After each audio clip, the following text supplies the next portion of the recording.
जय श्री राम। जय कबीरदास जी की। जैसा भोजन खाइए तैसा ही मन होय, जैसा पानी पीजिए तैसी वाणी होय, कबीरा तैसी वाणी होय।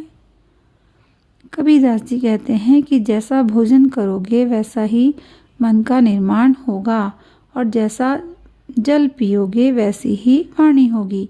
अर्थात शुद्ध सात्विक आहार तथा पवित्र जल से मन और वाणी पवित्र होते हैं।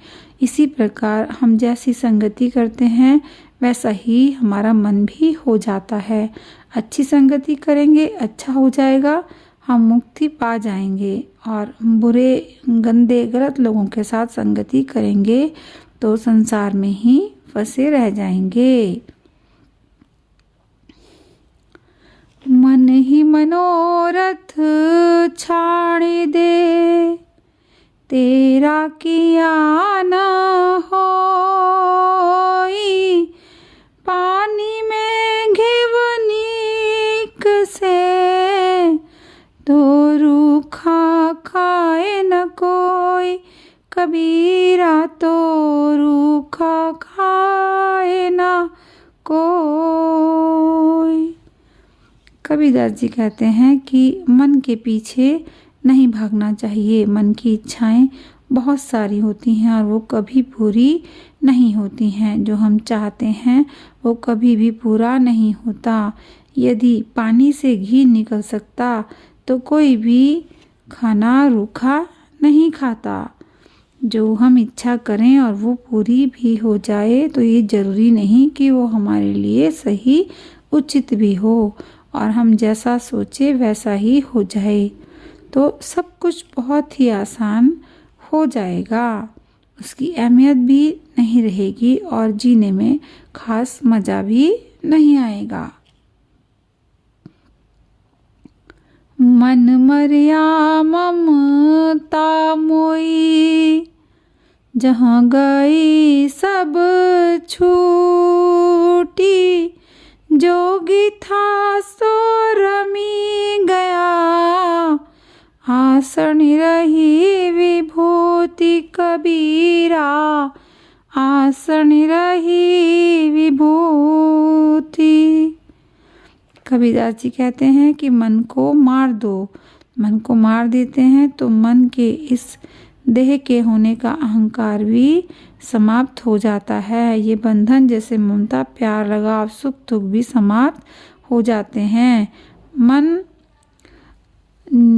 यदि उसका अहंकार समाप्त हो जाए तो वह योगी बन जाता है और जो बंधनों से इच्छाओं कामनाओं से वो मुक्त हो जाता है और वो इस संसार से मुक्त हो जाता है और उसका शरीर रूपी भस्म ही रह जाती है, उसकी जगह पर और कुछ नहीं। मन राजा नायक भया, टांडाला दा जाय, है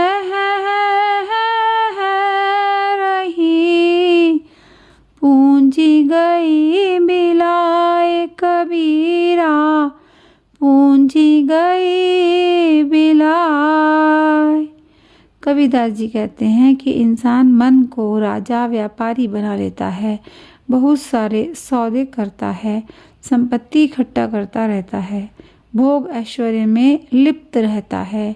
कबीरदास जी कहते हैं कि इंसान के पास एक सबसे बड़ी पूंजी उसकी चेतना है।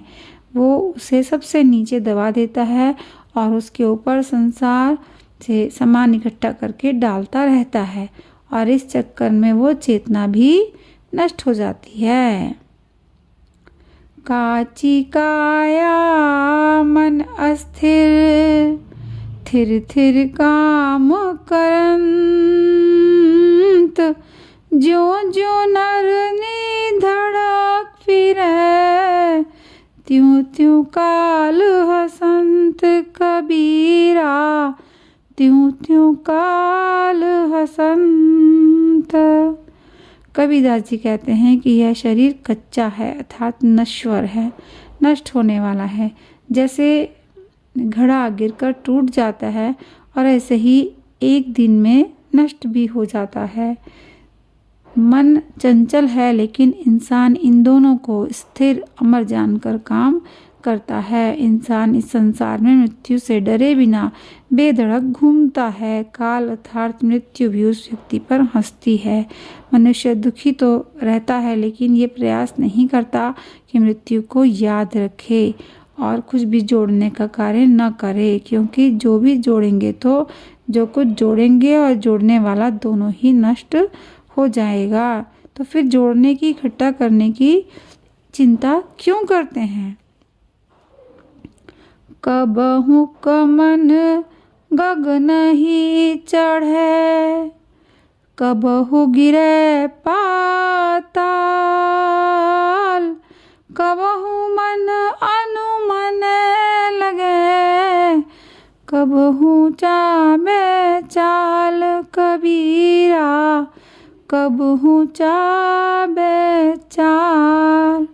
कबीरदास जी कहते हैं कि मन में हर समय हजारों विचार जन्म लेते रहते हैं। मन एक सागर की तरह है जिसमें विचारों की लहर उठती ही रहती है। यह एक पल में हजारों किलोमीटर की दूरी तय कर लेता है, इसका कोई और छोर नहीं है। यह इतना चंचल है कि कभी मन आकाश की ऊंचाइयों पर चढ़कर आकाश में घूमने लगता है और कभी गहरे पाताल में जाकर गहरे पानी में गिर जाता है। कभी इसमें बहुत अच्छे विचार आते हैं, कभी नीच विचारों में भी गिर जाता है। कभी परमात्मा की भक्ति में लीन हो जाता है, कभी सांसारिक वस्तुओं के चिंतन में डूब जाता है। चिंता परेशानियों में घिरा रहता है। कबीरदास जी कहते हैं कि हमें मन की चंचलता को समझकर इस पर नियंत्रण रखना चाहिए, ईश्वर भजन करना चाहिए, ताकि हम जन्म मरण के चक्र से मुक्ति पा जाएं। जय श्री राम। जय कबीरदास जी की।